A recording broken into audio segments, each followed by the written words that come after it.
মহান আল্লাহ তাআলা কিছু পশু পাখিদের এমনভাবে সৃষ্টি করেছেন যারা মানুষের সাথে মিলেমিশে থাকতে অনেক পছন্দ করে। তাদের মধ্যে বিড়াল হচ্ছে অন্যতম। মহান আল্লাহ বিড়ালের মাঝে কিছু বৈশিষ্ট্য দিয়েছেন যার কারণে আল্লাহর সৃষ্ট এমন সুন্দর মাখলুক আমাদের জীবনের একটি অংশ হয়ে থাকে। তাদের সেই বৈশিষ্ট্যগুলো আজ আমরা আলোচনা করব।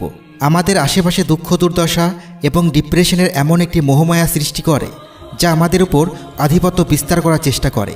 একটি গবেষণায় এমন তথ্য পাওয়া যায় যে আল্লাহ তাআলা বিড়ালের শরীরে এমন একটি ব্যাকটেরিয়া রেখেছেন যা আমাদের আশেপাশে বিদ্যমান থাকা নেগেটিভ এনার্জিকে নিজের মধ্যে শুষে নেয়, যার কারণে আমাদের মধ্যে থাকা ডিপ্রেশন অনেক অংশে কমে যায়।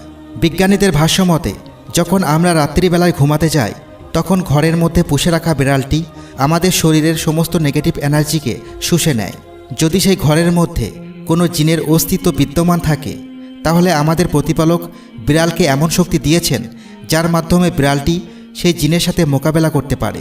সেই সাথে তাদের সাথে থাকা বিদ্যমান যত নেগেটিভ এনার্জি আছে তা সেই বিড়ালটি শুষে নেয়।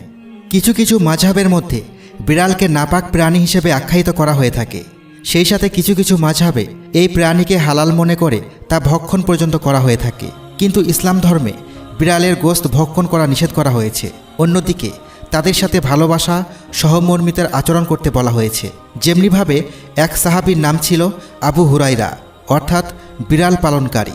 হজরত আবু হুরায়রা রাদিয়াল্লাহু আনহুকে এমন নামকরণের কারণ হচ্ছে তিনি বিড়াল অনেক পছন্দ করতেন এবং ওনার সাথে সবসময় বিড়াল রাখতে পছন্দ করতেন, যার কারণে ওনার নাম আবু হুরায়রা রাখা হয়েছে।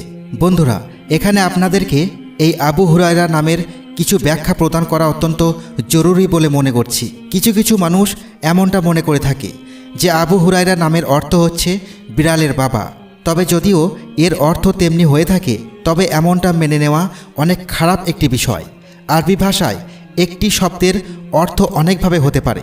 এইসব ব্যাপারে আলোচনা করার পর আমরা বুঝতে পারলাম যে কেউ এই বিড়াল নামের সুন্দর প্রাণীটাকে পুষতে পারে। যদি কোনো ব্যক্তি বিড়ালকে লালন পালন করতে চায় তাহলে সে অবশ্যই কিছু নিয়ম পালন করে যাতে করে তাদের পানাহারের কোনো সমস্যা না হয় এবং তাদেরকে যেন কোনো প্রকার ক্ষতি বা কষ্টের সম্মুখীন না হতে হয়।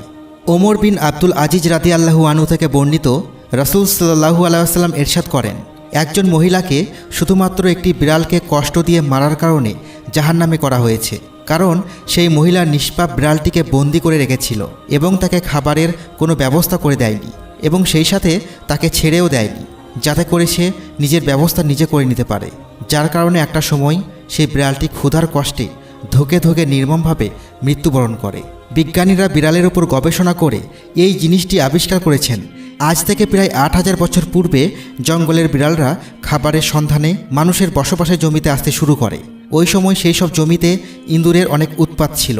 তারা সেই সব ইঁদুরের পিছু করতে করতে একসময় তারা মানুষের বসতিতে এসে পৌঁছায়। এর কারণে মানুষ এবং বিড়ালের মাঝে এক প্রকার সখ্যতা গড়ে ওঠে এবং তারা আস্তে আস্তে একে অপরের প্রতি আপন হয়ে পড়ে।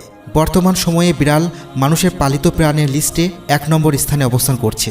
আমাদের প্রিয় নবী হযরত মুহাম্মদ সাল্লাল্লাহু আলাইহি ওয়াসাল্লাম ইরশাদ করেন, বিড়াল সর্বদা নাপাক বস্তু থেকে দূরে থাকার চেষ্টা করে। বিড়াল হচ্ছে এমন এক প্রাণী যে কিনা মানুষের আশেপাশে ঘুরতে পছন্দ করে। আমাদের প্রিয় নবীও বিড়ালের সঙ্গে খুব ভালো আচরণ করতেন। তাই আমাদের উচিত নবীর কার্যকলাপ অনুযায়ী বিড়ালের সাথে ভালো ব্যবহার করা এবং নরম আচরণ করা। সেই সাথে আমাদের উচিত আমাদের খানাপিনার যত বস্তু রয়েছে তার অত্যন্ত ভালোভাবে হেফাজত করা। সেই সাথে এই দিকটা আমাদের লক্ষ্য রাখতে হবে যাতে করে আমাদের কোনো কারণে কোনো বিড়াল যাতে কষ্ট না পায়। তবে কোনো বিড়াল যদি অনেক হিংস্র হয়ে যায় এবং সেই বিড়াল যদি আপনার কোনো ক্ষতি করে তাহলে তাদেরকে অনেক দূরে কোথাও রেখে আসুন। প্রিয় বন্ধুরা, আজ তাহলে এ পর্যন্তই। আপনারা ভালো থাকবেন, সুস্থ থাকবেন। আল্লাহ হাফেজ।